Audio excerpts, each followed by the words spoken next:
আসসালামু আলাইকুম, আমি হিমের রহমান। আজকে যে বিষয়টা নিয়ে কথা বলবো, ইতালির ওয়ার্ক ভিসার দীর্ঘদিন যাবৎ যে জটিলতা ছিল, এই জটিলতাকে কেন্দ্র করে গত ২৬ তারিখে যে মানববন্ধন করা হয়, মানববন্ধনে ইতালি দূতাবাসের সাথে সাক্ষাৎ বা তাদের সাথে যে আলোচনা করা হয়, এই আলোচনাকে কেন্দ্র করে আমরা সোশ্যাল মিডিয়াতে যেটা দেখি যে এসওয়াই সংক্রান্ত একটা বিষয়, যেখানে ইতালিতে এসওয়াই যে প্রতিষ্ঠানটা আছে তাকে কেন্দ্র করে আসলে বিভিন্ন একটা বিভ্রান্ত সৃষ্টি হয়ে গেছে যে আসলে নুনলাস্তা নতুন করে ইস্যু করা এবং ওয়েব ফর্মে নুনলাস্তার জন্য নুনলাস্তা সাবমিট করে আপনারা নতুন করে অ্যাপয়েন্টমেন্ট নেবেন এবং এসওআই থেকে কিভাবে ফাইলটা নতুন করে আপডেট করে আপনারা কিভাবে ভিসাটা পাবেন, এই বিষয়টা নিয়ে অনেকের মধ্যে একটা মানে জটিলতা তৈরি হয়ে গেছে বা তাদের মধ্যে একটা ভ্রান্ত ধারণা তৈরি হয়ে গেছে যে আসলে আসলে সমাধানটা কিভাবে পাবো।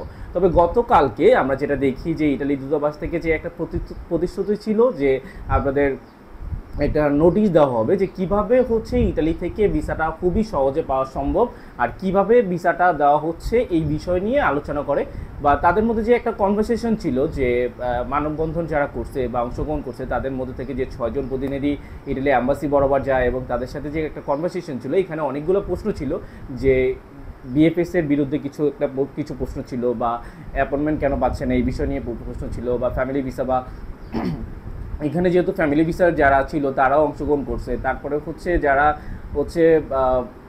স্ক্যান কপির আন্ডারে ছিল তাদের কিভাবে ভিসা হবে বা কি পরিমাণে ভিসা হচ্ছে বা কি পরিমাণে ভিসা দিতেছে বা কিভাবে ভিসাগুলো হচ্ছে, মানে একদম সম্পূর্ণ একটা পূর্ণাঙ্গ প্রশ্ন ছিল যাতে খুবই সহজে এই সমাধানটা হয়। তো দীর্ঘদিন যাবত যেমন আপনারা প্রায় ১.৫ বছর বা ১ বছর যাবত অনেকেই ভিসা পাচ্ছেন না বা ভিসার জন্য অপেক্ষা করতেছেন, এর মধ্যে থেকে চারপাশ থেকে কম বেশি ইতালি ভিসার সংক্রান্ত অনেকেই নিউজগুলো পান যে না ভিসা হচ্ছে।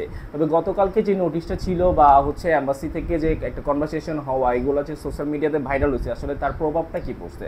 বিষয়টা ছিল যে গত ২৬ তারিখে যে আন্দোলনটা হয় তখন যে কনভারসেশনগুলো ছিল তখন বিষয়টা এরকম ছিল যে আপনারা এসওয়াই থেকে নুনলাস্তাটা যখন আপডেট করে নিয়ে আসবেন বা যদি আপনারা চান যে না আমরা ওয়েব ফর্মের মাধ্যমে অ্যাপয়েন্টমেন্ট নিতে চাই, ওই ক্ষেত্রে এসওআই থেকে আপনার নুনলাস্তাটা রিইস্যু করতে হবে। এই ক্ষেত্রে আপনার তারিখটা চেঞ্জ হয়ে যাবে, তাহলে কি নতুন করে যখন ইস্যু হবে তখন আপনারা ওয়েব ফর্মে অ্যাপয়েন্টমেন্ট নিতে পারবেন। এটা শুধুমাত্র অ্যাপয়েন্টমেন্ট যারা ভুক্তভোগী আছে বা যারা অ্যাপয়েন্টমেন্টের জন্য অপেক্ষা করতেছেন তাদের জন্য একটা সমাধান দিছে, কিন্তু আসলে বিষয়টা বুঝেন। আর যারা এসওআইতে যাবেন বা মাধ্যমকে বলছে যে বিষয়টা এরকম যে মাধ্যম যাবে এসওআইতে বা মালিক যাবে এবং এখান থেকে ওরা নুনলাস্তাটা আপডেট করে দিবে, বিষয়টা এরকম করে একটা হাইলাইট করা হয়েছে। কিন্তু মেইন বিষয় যে ইতালিতে কিভাবে ভিসাটা প্রোভাইড করতেছে। ওরা প্রথমে নোটিশটা ক্লিয়ার করি, ইটালি অ্যাম্বাসি থেকে যে গতকালকে যে নোটিশটা দেওয়া হয়েছে এখানে মানে স্টেপ বাই স্টেপ অনেকগুলো টপিকস নিয়ে আসছে। এখানে ২৬ তারিখে মানববন্ধনের কথাটা প্রথমে হাইলাইট করছে, এরপরে ওদের বলা হয়েছিল যে ইতালিতে অস্থায়ী বাতিলকৃত যে নুনলাস্তাগুলো আছে এগুলোর পূর্ণ যাচাই বাছাইয়ের কাজ চলতেছে। আর অলরেডি পূর্ণ যাচাই বাছাইয়ের কাজ চলার পরে তারা ৭,০০০ ভিসা রিলিজ করে দিছে অলরেডি। আর এর মধ্যে যারা ছিল তারা ছিল স্ক্যান কপির আন্ডারে এবং যারা ছিল রিটার্ন পাসপোর্ট নিয়ে বসে থাকা, যারা ছিল অ্যাপয়েন্টমেন্ট পাওয়ার জন্য মেল করে রাখছে, তারা এই ব্যক্তিগুলোর মধ্যে ডিক্লোতো ফ্লুসি ৭,০০০ ভিসা রিলিজ হয়ে গেছে এবং তারা বলতেছে যে এইটা এসওআই থেকে নুনলাস্তাটা যাচাই বাছাই করতেছে। এসওআই থেকে যখন নুনলাস্তাটা যাচাই বাছাই হয়ে গেছে তখন বাংলাদেশে এটা একটা নোটিশ দিতেছে যে আমাদের এই নুনলাস্তাটা যাচাই হয়ে গেছে, তাদের বিএফএস এর মাধ্যমে পাসপোর্ট সাবমিট করতে বলতেছে, তারপর ভিসা রিলিজ হইতেছে।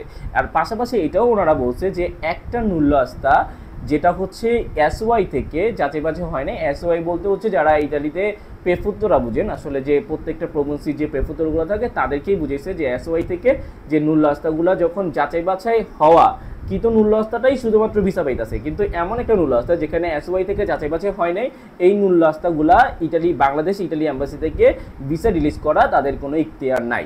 এই বিষয়টা এরকম ছিল। আর এরপরে ওরা বলছে ২৫ সালের যে নুনলাস্তাগুলা ওরা যে ভিসা যে সহজ একটা প্রক্রিয়া করছে যে ওয়েব ফর্মের মাধ্যমে নুনলাস্তা সাবমিট করা এবং ভিসার জন্য অ্যাম্বাসি ফেস করা, তারপর ওরা ভিসা রিলিজ করতেছে। তো এইখানে একটা সমস্যা হচ্ছে, এইখানে যখন দেখেন নুনলাস্তাগুলা যখন ওয়েব ফর্মে সাবমিট করতেছে তখন কিন্তু ওরা এটা যাচাই বাছাই করে তারপরে অ্যাপয়েন্টমেন্ট দিতেছে, কিন্তু পূর্বে যে হিস্টোরিটা ছিল যে মেল করে রাখা বা অ্যাপয়েন্টমেন্ট স্লট ধরে আমরা অ্যাপয়েন্টমেন্ট নিছি, তো তখনও যে জালিয়াতির বিষয়টা ছিল এটা ২৫ সালেও কিন্তু ব্যতিক্রম হয় নাই।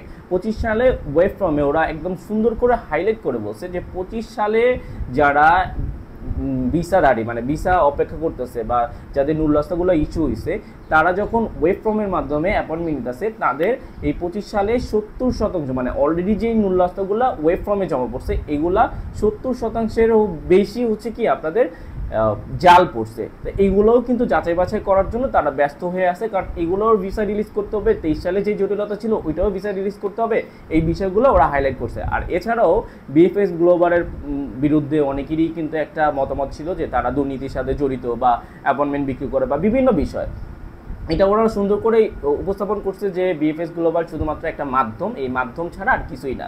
তো বিএফএস গ্লোবাল যারা হচ্ছে শুধুমাত্র ফাইলগুলো সাবমিট জমা নেয় এবং হচ্ছে তারা আবার হচ্ছে ফাইলগুলো পাসপোর্ট আকারে পাসপোর্টের ভিসা সহ আপনাদের কাছে ফেরত দেয়, তো এইটা হচ্ছে চলে যায় ইটালি অ্যাম্বাসিতে কার্যক্রম হয়ে আবার বিএফএসে চলে আসে। ওনারা একটা মাধ্যম হিসেবে কাজ করে, এর বাইরে কিছু না।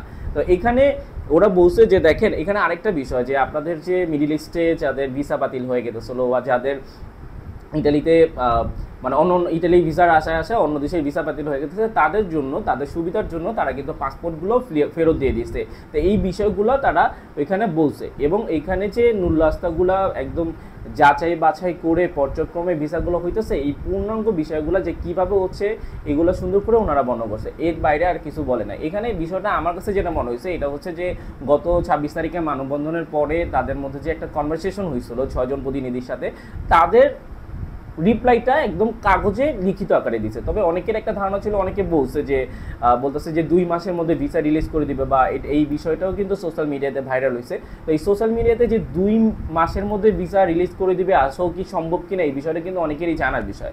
দেখেন এখানে ম্যাক্সিমাম নুল্লাস্তা চলে গেছে ল্যাবরও পর্যন্ত, যেখানে আমি পূর্বের একটা ভিডিওতে আমি বলছি যে আসলে 3টা স্টেপে আপনাদের ভিসাগুলো রিলিজ হইতেছে।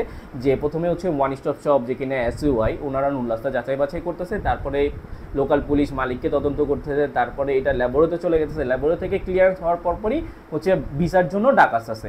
এখন দেখেন আপনার মাধ্যমের সাথে কথা বলে যাদের ভিসার জন্য ডাক আসতেছে তাদের ডাক আসার পাশাপাশি কিন্তু মাধ্যমকেও একটা মেল করে জানিয়ে দেওয়া হয় যে আপনার নুল্লাস্তা যাচাই বাছাই হয়ে গেছে, এই মাধ্যমটা এই প্যাসেঞ্জারকে আমরা হচ্ছে ভিসা এখন দিয়ে দিব।